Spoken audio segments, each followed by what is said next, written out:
Episode 9. Within a few weeks, Snowball's plans for the windmill were fully worked out. The mechanical details came mostly from 3 books which had belonged to Mr. Jones. 1,000 Useful Things to Do About the House, Every Man His Own Bricklayer, and Electricity for Beginners. Snowball used as his study a shed which had once been used for incubators and had a smooth wooden floor suitable for drawing on.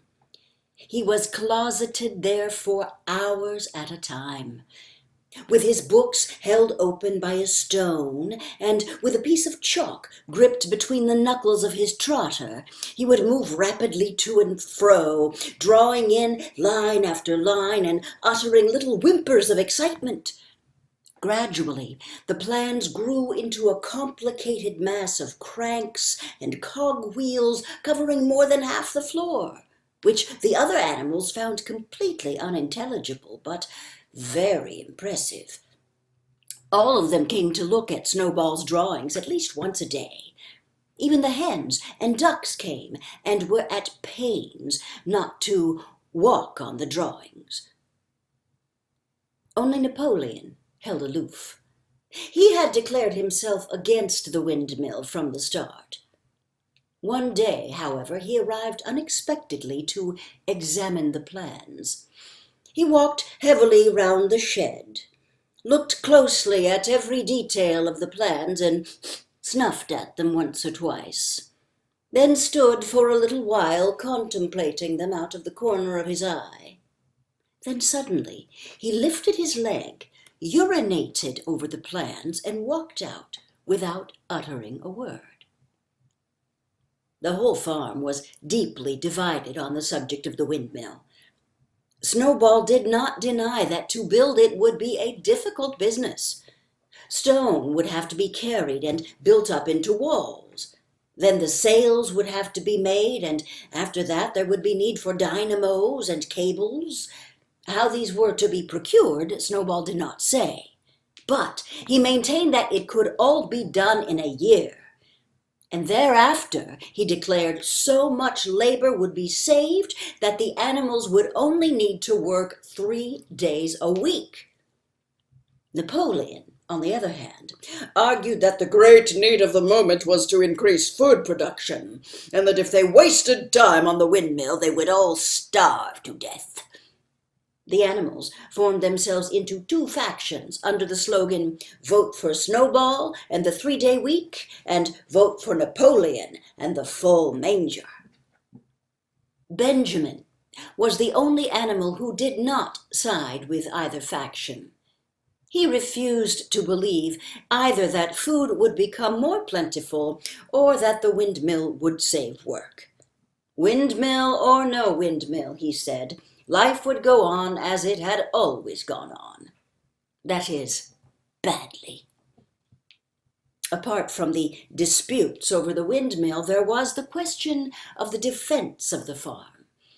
It was fully realized that, though the human beings had been defeated in the Battle of the Cowshed, they might make another and more determined attempt to recapture the farm and reinstate Mr. Jones. They had all the more reason for doing so because the news of their defeat had spread across the countryside and made the animals on the neighboring farms more restive than ever.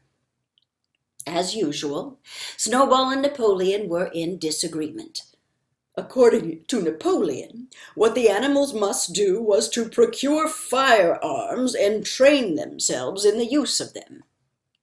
According to Snowball, they must send out more pigeons and stir up rebellion among the animals on the other farms. The one argued that if they could not defend themselves, they were bound to be conquered. The other argued that if rebellions happened everywhere, they would have no need to defend themselves. The animals listened first to Napoleon, then to Snowball, and could not make up their minds which was right. Indeed, they always found themselves in agreement with the one who was speaking at the moment. At last, the day came when Snowball's plans were completed. At the meeting on the following Sunday, the question of whether or not to begin work on the windmill was to be put to the vote. When the animals had assembled in the big barn, Snowball stood up and, though occasionally interrupted by bleating from the sheep, set forth his reasons for advocating the building of the windmill. Then Napoleon stood up to reply. He said very quietly that the windmill was nonsense and that he advised nobody to vote for it, and promptly sat down again. He had spoken for barely 30 seconds and seemed almost indifferent to the effect he produced. At this, Snowball sprang to his feet and, shouting down the sheep, who had begun bleating again, broke into a passionate appeal in favor of the windmill.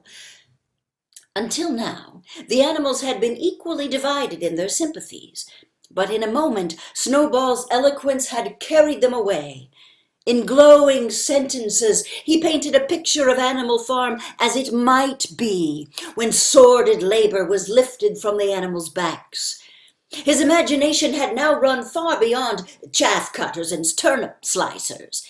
Electricity, he said, could operate threshing machines, plows, harrows, rollers, and reapers and binders, besides supplying every stall with its own electric light, hot and cold water, and an electric heater. By the time he had finished speaking, there was no doubt as to which way the vote would go.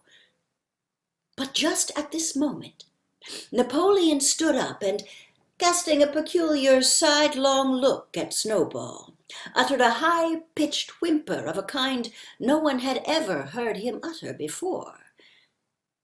At this, there was a terrible baying outside, and 9 enormous dogs wearing brass-studded collars came bounding into the barn. They dashed straight for Snowball, who only sprang from his place just in time to escape their snapping jaws. In a moment he was out of the door, and they were after him. Too amazed and frightened to speak, all the animals crowded through the door to watch the chase. Snowball was racing across the long pasture that led to the road. He was running as only a pig can run, but the dogs were close on his heels. Suddenly he slipped, and it seemed certain that they had him. Then he was up again, running faster than ever. Then the dogs were gaining on him again. One of them all but closed his jaws on Snowball's tail, but Snowball whisked it free just in time. Then he put on an extra spurt, and with a few inches to spare, slipped through a hole in the hedge, and was seen no more. Silent and terrified, the animals crept back into the barn. In a moment, the dogs came bounding back. At first, no one had been able to imagine where these creatures came from, but the problem was soon solved. They were the puppies, whom Napoleon had taken away from their mothers and reared privately. Though not yet full grown, they were huge dogs and as fierce-looking as wolves. They kept close to Napoleon. It was noticed that they wagged their tails to him in the same way as the other dogs had been used to do to Mr. Jones. Napoleon, with the dogs following him, now mounted on to the raised portion of the floor where Major had previously stood to deliver his speech. He announced that from now on the Sunday morning meetings would come to an end. They were unnecessary, he said, and wasted time. In future, all questions related to the working of the farm would be settled by a special committee of pigs, presided over by himself. These would meet in private and afterwards communicate their decisions to the others. The animals would still assemble on Sunday mornings to salute the flag, sing Beasts of England, and receive their orders for the week. But there would be no more debates. In spite of the shock that Snowball's expulsion had given them, the animals were dismayed by this announcement. Several of them would have protested if they could have found the right arguments. Even Boxer was vaguely troubled. He set his ears back, shook his forelock several times, and tried hard to marshal his thoughts. but in the end he could not think of anything to say. Some of the pigs themselves, however, were more articulate. 4 young porkers in the front row uttered shrill squeals of disapproval, and all 4 of them sprang to their feet and began speaking at once. But suddenly the dogs, sitting round Napoleon, let out deep, menacing growls, and the pigs fell silent and sat down again. Then the sheep broke out into a tremendous bleating of 4 legs good, 2 legs bad, which went on for nearly a quarter of an hour, and put an end to any chance of discussion.